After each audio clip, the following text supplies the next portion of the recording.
যে কোনো মূল্যে দলের সিদ্ধান্তের পক্ষে আমরা সকলে একমত ঐক্যবদ্ধ থাকব, এই একটি শপথ। এবং একই সাথে দলের সম্পর্কে, দলকে নিয়ে যাতে কেউ ব্যক্তি স্বার্থে ব্যবহার করতে না পারে সেই সুযোগ আমরা কাউকে দেব না। এই দুইটি শপথ কি আমরা আজ কাউন্সিলে গ্রহণ করতে পারে? ইনশাআল্লাহ।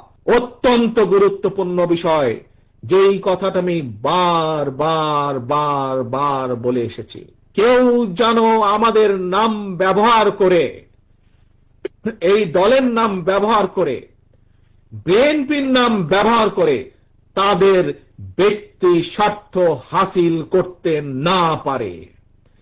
কেউ যেন আমাদের নাম ব্যবহার করে জনগণের মধ্যে আমাদের সম্পর্কে বিভ্রান্তি ছড়াতে না পারে। এই ব্যাপারে আপনাদের প্রত্যেককে দায়িত্ব গ্রহণ করতে হবে, প্রত্যেককে কর্তব্য পালন করতে হবে আপনাদেরকে, যাতে করে দলের কোনো বিভ্রান্তি কেউ ছড়াতে না পারে দলের সম্পর্কে জনগণের মাঝে। ধানের শীষের যে কয়েকজন নেতা কর্মী আজও বেঁচে আছে, আজও গণতন্ত্রকে প্রতিষ্ঠিত করতে চায়, আমাদের সামনে একটি লক্ষ্য থাকতে হবে। কি সেটি?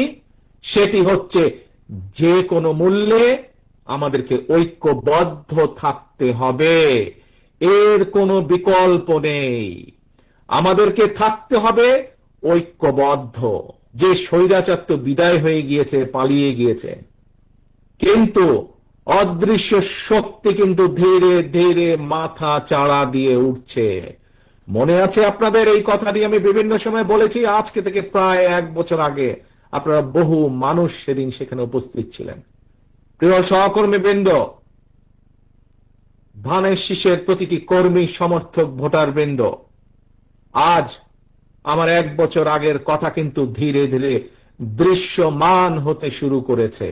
আমাদের আর আজকে বসে থাকার সময় নেই। প্রিয় সহকর্মীবৃন্দ, বিএনপির প্রতিটা নেতা কর্মীকে আজ যে কোনো মূল্যে, আমি জানি বিশাল দল, আমাদের বিশাল দল, স্বৈরাচারের আমলে প্রায় 50 লক্ষেরও বেশি নেতা কর্মীর নামে মিথ্যে মামলায় ছিল আমাদের দলের। এত অনেক পৃথিবীর অনেক দেশ আছে যেই দেশের টোটাল জনসংখ্যাও এর থেকে কম, এত সংখ্যক নেতাকর্মী আমাদের।